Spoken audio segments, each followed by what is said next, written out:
guys, ngayon ang gagawin ko sa kanila.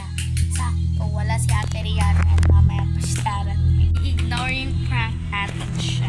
Siyempre, makabawi naman tayo sa kanya.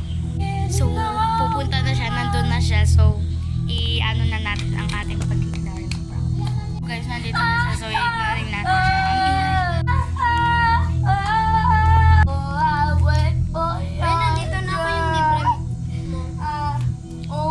Kailan pa ba pupunta si Ate Rihanna? Kailan pa?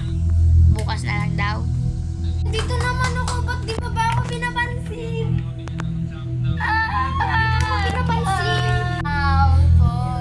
Wait for your turn.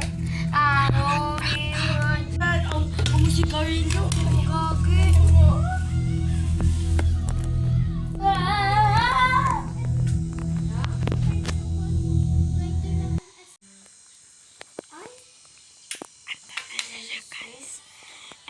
Minsan ako lang lumabas. Ba't di mo ako pinapansin? Ba't di mo ako pinapansin?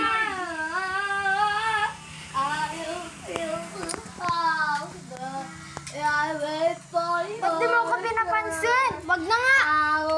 So guys, nainis na siya kaya uuwi na siya.